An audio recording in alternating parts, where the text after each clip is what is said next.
would like to ask you if you wouldn't mind, please, to put your, either turn them off, which we understand you got businesses to run, or go ahead and put them on vibrate. That would be much appreciated. The other thing of it is as you came in this afternoon, you were given a survey. And on your way out, would you please leave that with Steve at the back of the door? They really appreciate having the feedback on these programs and appreciate your coming here today to join us for this program. My pleasure today is to introduce to you the virtual farm tour sponsored by the American Jersey Cattle Association. I am Sherry Bear. I am the Director of Development, and that's all we need to say about me at this point, because what we're really interested in is the herd that we're going to visit today. This herd had posted a 2014 lactation average on about 224 completed records of 18,000 pounds of milk at 5.3% fat and 3.8% protein. So that should give a pretty good clue right there that they produce for a cheese market, and indeed they produce for one of the premier cheddar cheese makers in the world, Tillamook County Creamery Cooperative Association. This particular herd has to date bred and or developed 112 cows with over 100,000 pounds lifetime, the leader in that particular category based on 305-day lactation credits of almost 207,000 pounds in 10 lactations, the excellent 91 Kyle May. The current appraisal average, the type evaluation or classification, is 84.4%. That includes 34 cows scored excellent and 95 cows scored very good, 85 to 89. In the Jersey breed, just so I can put this into perspective, if you don't know our scale, our very good is on a 10-point scale, so it goes from 80 to 89. So that gives you some sense of how to place the herd average at 84.4. The herd is the breeder of, to date, 222 excellent cows, 2 of them in the very elite category of 95 points, 3 at 94, 17 at 93, and you get the basic picture there. This year's theme of World Dairy Expo is what? Dairy in our DNA. And I want to point out that this particular herd has genotyped 518 females to date. The average of all of them, all ages, going back to the oldest one, the cow that was 22 years old when she passed away, included in this average, the average cheese merit is $243 and PTA of fat of 33 pounds. 294 bulls have been placed in AI to date. 119 of those bulls have had daughter summaries. 84 of them are plus for cheese merit dollars. And this operation has bulls with every AI organization in the United States, North America, and several around the world. Finally, 10 of the top 25 active AI Jersey bulls on the August evaluations came from this particular herd. So would you please join me in a round of applause for Eric Silva.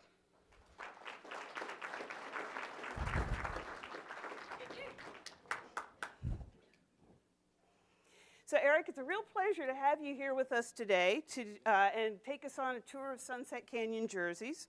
And for the audience who are still filing in, and please come on in, we have some seats down front over here too, and they're scattered around. We've got some, we can work with this, no problem, please come in. We're going to have a relaxed conversation about this operation and the many ways that dairy is in your DNA. So, Eric, this picture essay was titled Dreams, Family, Faith, and Friends. So would you share your story about how you got into the Jersey business? Sure. Thanks for everybody for coming today. I was not born on a dairy farm, but I had a passion for cows through my parents and my grandparents. And my 4-H leader, Phil Finelli, was the man that sort of mentored me along.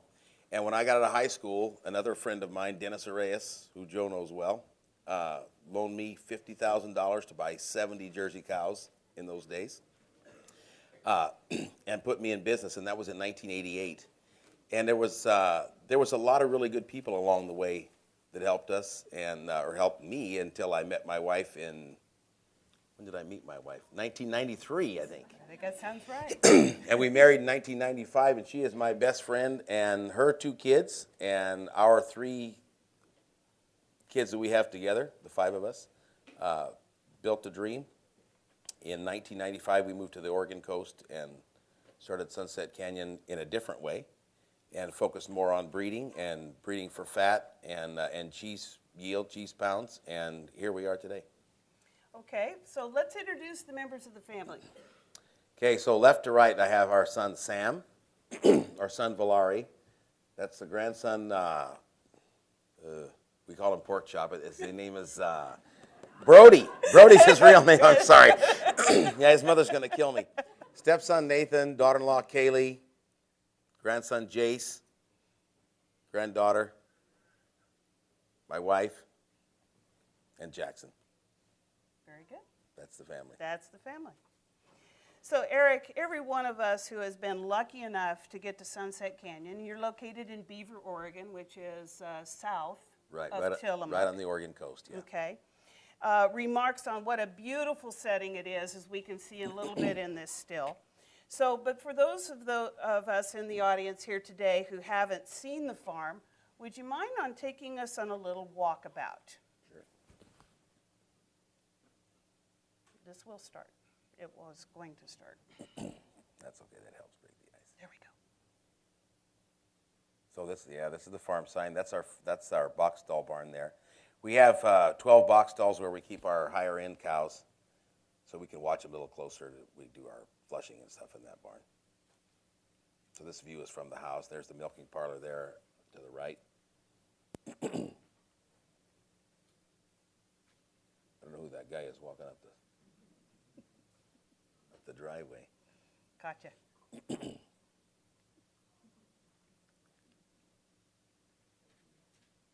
So how many cows are you milking? Milking 280, and we'll be at 400 by the middle of December. Okay. You want to talk a little bit about the ration? Yeah, the ration consists of 24 pounds of purchased grain, 12 pounds of purchased alfalfa hay dry, 12 pounds of alfalfa baleage, and 35 pounds of corn silage that we grow at home. And you told me that the ration's costing how much per cow per day? $7.20 a day. Okay. It's about where it is now. Of course, that varies over time. This cow right here. This cow is Action Anthem, and she was supreme champion at our local show, and also premier performance cow at the Western National this last year. That's her again there. So where are we in the barn? This is just as they go into the parlor. Then that's kind of where they exit. That's the same cow there. We use the heat time from AI24 for heat detection. Milking that's a double 10 parallel parlor that we built 2 years ago.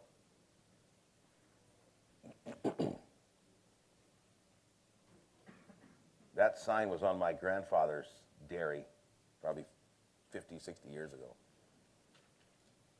So what's your throughput in the parlor? How many? We're milking about 80 cows an hour. Okay.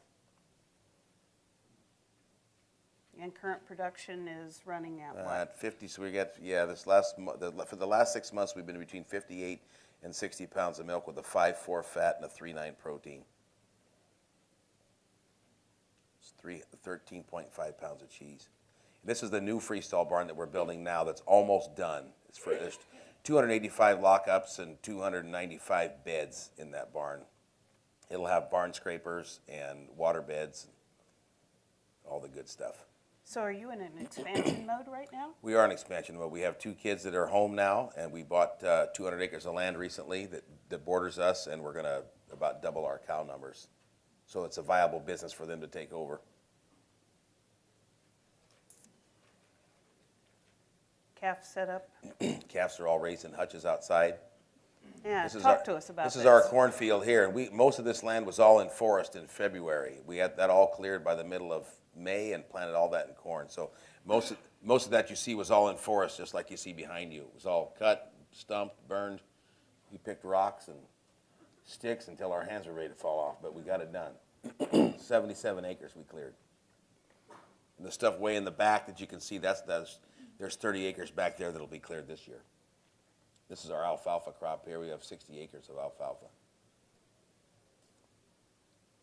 And what did you say your yield on this was?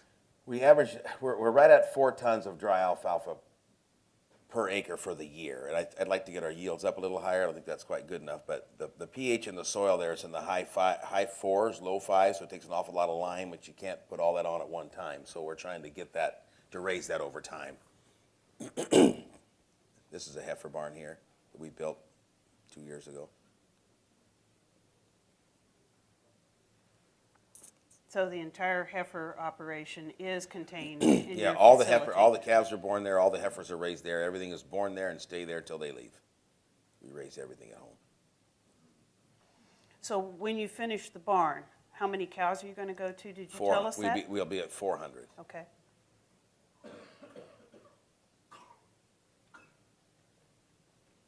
Nice group of 2-year-olds walking past us there. This is where I like to spend my time when I get done working in the afternoon. Or maybe to get out of a little bit of work. And what is now the and then. river? The Nestucca River.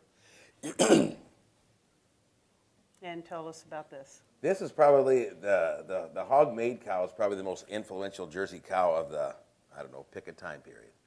Just amazing what she's done. And we bought her in 1995, and she lived to be 22 years old. And when we buried her there, we thought it would be kind of fitting to honor her for what she did for our whole family and the entire Jersey breed. So we put that stone up there for her. So she's back there by the river. She is back there by the river, yes.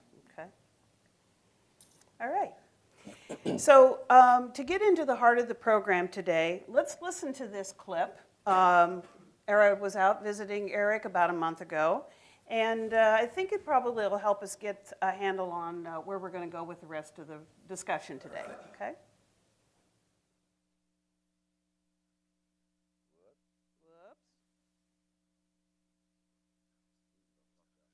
No, I know it. Yeah, that's what my wife says. That's what my wife said, the same thing, Joe. Okay, excuse me, folks. We got to, well, that's setting right. Where's my camera guy?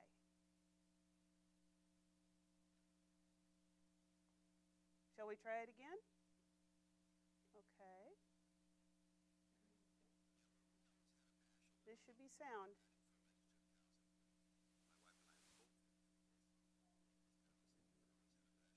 I suppose we can. Yeah, let's not let this bother us. Go on to the next thing. Okay.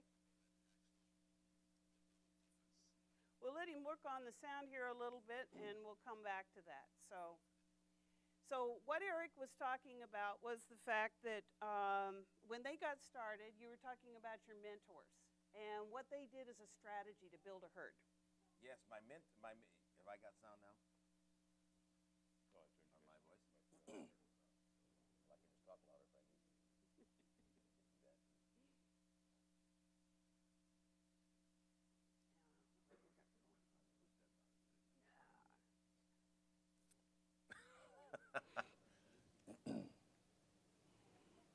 Okay, so we're back on. Here we go. Okay, so talk about your mentors. My mentor, Phil Finelli, took me to New England as a kid in the early 80s. And there was a cow there that he was in love with, and he always wanted a daughter of this cow. Mm-hmm. So embryo transfer was sort of actually at the infancy stage at that time. And it would have been in the mid 80s, he got this Anna cow flushed to a bull of his, Duncan, who was kind of the big bull in the day. And there was 5 heifer calves from her that were 3 to 5 months old by Duncan in a pen when we got there. It was Phil and I and Shannon Lorenzo. And so Phil asked us to pick the calf that we liked the best. And we picked the calf that we liked. And he said, well, we're not buying that one. We're buying that one over there in the corner. I'll never forget that.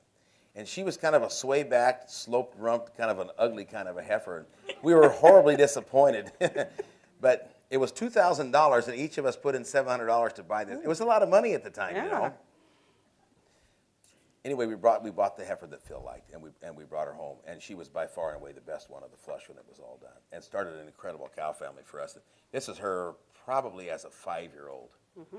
That was on a cover of a magazine, and I guess it escapes me what magazine it was on the cover of it, but anyway, yeah, she was a marvelous cow. That was also the dam of your first All-American bull.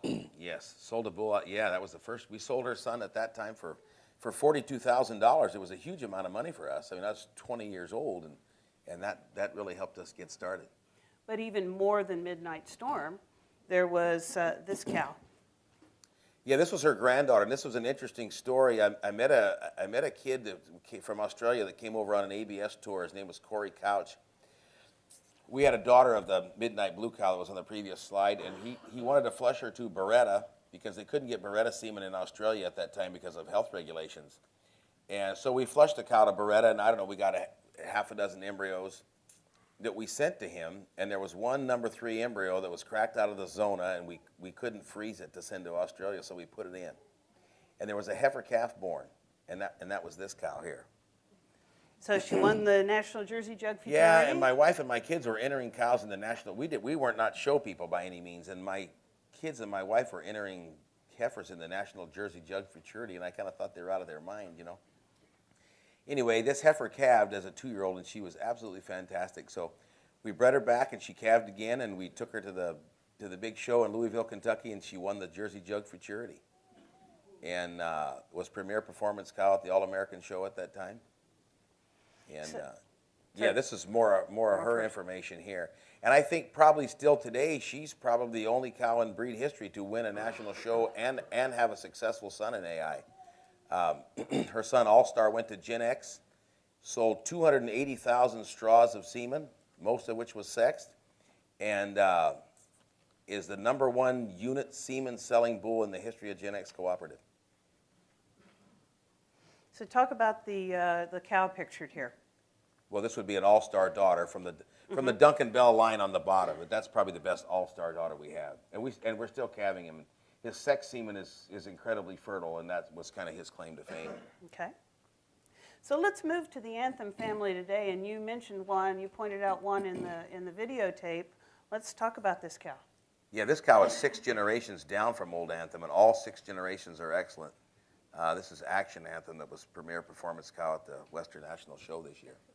So the family just, I wouldn't say that they're getting better, but they are kind of getting better. I mean, it's been a good family since the, I don't know, late 60s, early 70s, and they seem to keep doing it, and, you know, type and production both. So do I remember that you talked about this family as bringing milk volume, that this was their claim to fame? Yeah, the rear udders, you know, whenever cows didn't have rear udders, those families had them. Okay. And they took us to a different level from where we were before. Okay. So one thing while we're here at a transition phase, we would like to go ahead and entertain some questions if they come up in the period of time as we're going on. So Mr. Russell Gammon is back there with a microphone. And so we'll continue on here. But if you've got a question, you know, just raise your hand and we'll get you found. Okay? And go forward. So we're going to move forward now, again, back to the theme of dairy in our DNA, and let's see if we can get this clip to come up and play. But I do try to listen. I've got a handful of really large dairy producers that we sell semen to, and I try to listen to what they want, and I'll ask them, you know, so what do you want? Well, the first thing they want is a pregnant cow, so sire conception rates are hugely important. If you sell a guy semen that doesn't get a cow bred, you're done. That's the first. That's first and foremost. So we try to make sure that our bulls can do that. I don't know. After that, the rest is. They got to have good udders and they have to test high. Okay. And they should live a long time. But I think everybody wants that. I mean, who wants a cow that has a bad udder, tests low, and doesn't live very long? One of those you need to get bred? No tomatoes, please. This is Tin Hog E-Maid, and this is an incredible story. She had a daughter in the Kentucky National Sale in 1995, and we were moving to Oregon, and my wife got the catalog, and she was reading it in the pickup on the way up. There was a daughter of this cow in the sale, and she looked at this cow and she says, "My gosh, I can't believe it. This cow tests 7% fat and 4.5 protein." It was off the charts. We were moving to Tillamook, where fat and protein are priced the same. So I don't know, 3 or 4 days went by, and I called the University of Tennessee and tried to get this cow bought, and they didn't want to sell her to us. Yeah. So I called John Wilk. All the university people know each other, and John got the cow bought. And I sent Mike Deaver back to get her. We didn't go to see this cow. And Mike Deaver calls me on the phone and said, "Have you seen this cow?" And I said, "No," thinking she probably looked pretty bad, you know. And he said, "Well, you don't have a cow like her, I'll tell you that." So 4 or 5 days later, he delivers this cow, and we were just, it was mind-boggling how good she was. She scored 93 points. She was bred at that time to Greenwood Poseidon, and she was dry already.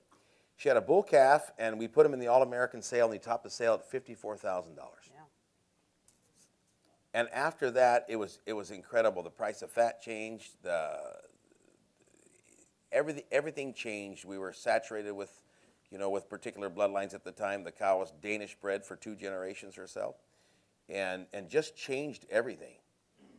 So we started flushing the cow, and she flushed like crazy. And she made several sons, and you have a... Yeah. Let's go to the bulls. So these are her 5 sons that ranked number 1, 2, 3, 4, and 5 for PTA fat all at the same time. It was pretty amazing. Maximus on the left, and Mecca, who would be the second bull from the right, we actually sold to Dave Hogan. Becky's here somewhere. Yeah, where is Becky?